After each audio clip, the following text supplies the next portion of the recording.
RERA, real estate regulation act, जो 2016 में हमारे इस देश की संसद द्वारा एक कानून के रूप में बनाया गया, जिस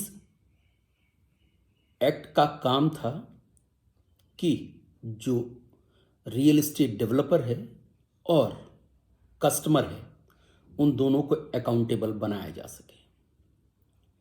अगर आप बिफोर रेरा की रिजीम की बात करें तो मुझे लगता है उसमें बहुत सारी चीज़ें ऐसी थी जो शायद रेरा होने के बाद उनका समाधान निकल चुका है। आज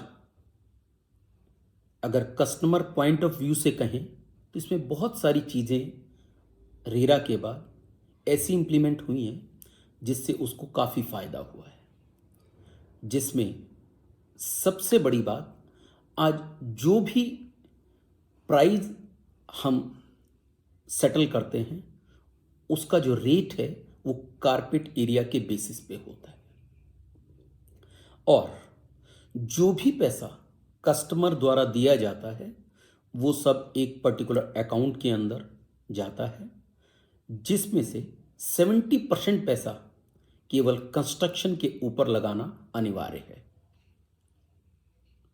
और अगर कोई कस्टमर ये चाहता है कि उसे ये प्रॉपर्टी नहीं लेनी है, या किसी ऐसी सिचुएशन में जब वो किसी ट्रबल में है और वो उस प्रॉपर्टी को वापस करना चाहता है, तो वो उसे रिफंड भी ले सकता है।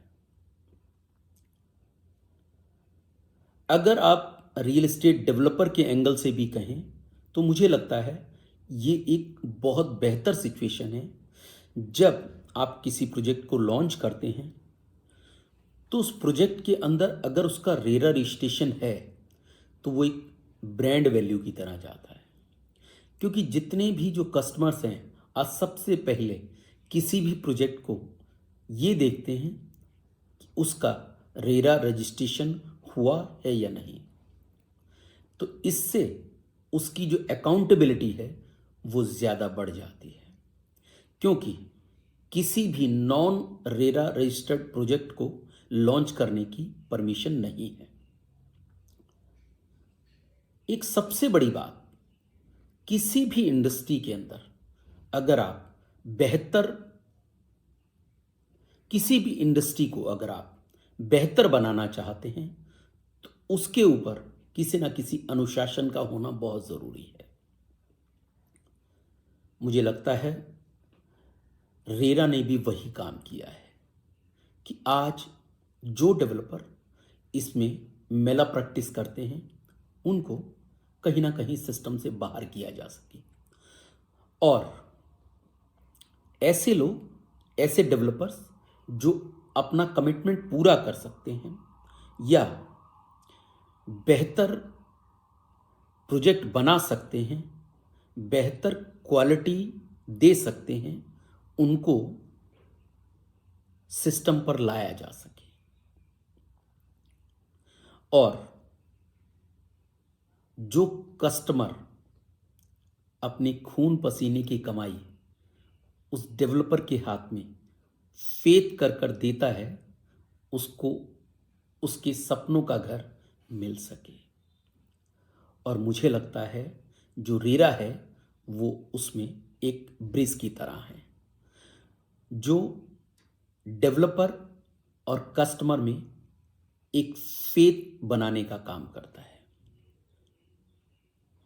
आज ऐसे डेवलपर जो नॉन सीरियस हैं, मुझे लगता है रेरा आने के बाद उन लोगों के लिए अब ये इंडस्ट्री नहीं है, और ऐसे डेवलपर्स जो बेहतर काम करना चाहते हैं, जिस कमिटमेंट को वो अपने कंज्यूमर के साथ कर रहे हैं, अगर वो कमिटमेंट पूरा करते हैं तो मुझे लगता है उनके लिए जो ये बाजार है ये बहुत बड़ा है।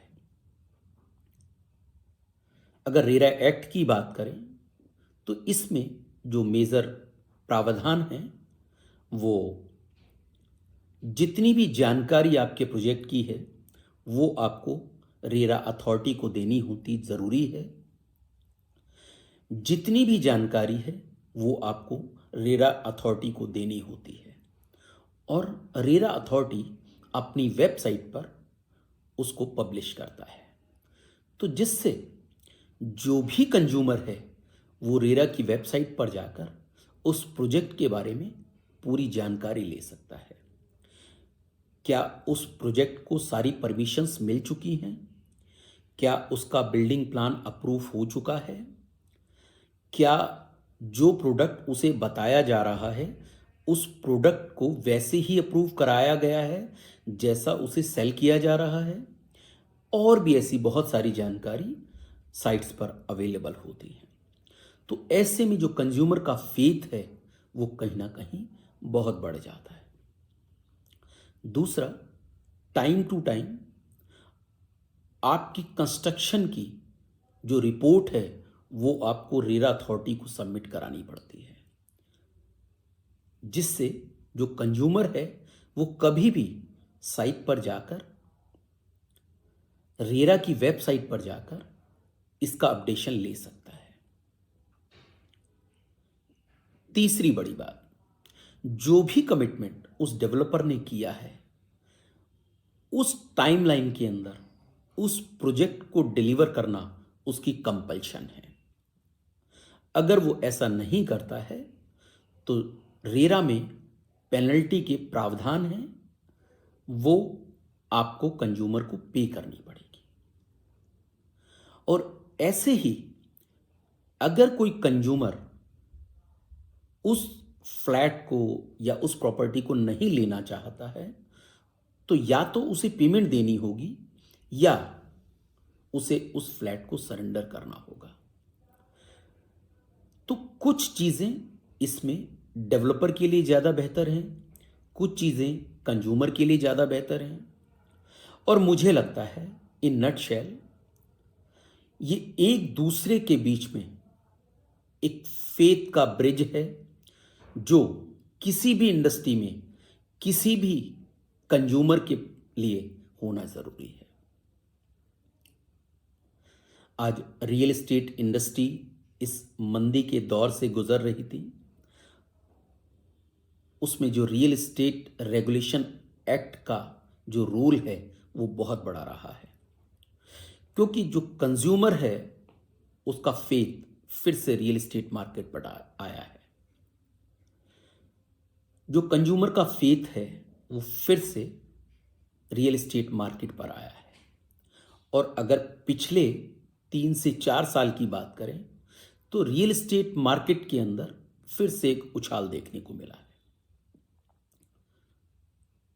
तो इन नटशेल मेरा यही व्यू रहेगा कि जो रेरा एक्ट है उसके आने के बाद जो डेवलपर और कंज्यूमर के बीच एक जो विश्वास का जो रिश्ता है वो कहीं ना कहीं ज़्यादा मजबूत हुआ है। धन्यवाद।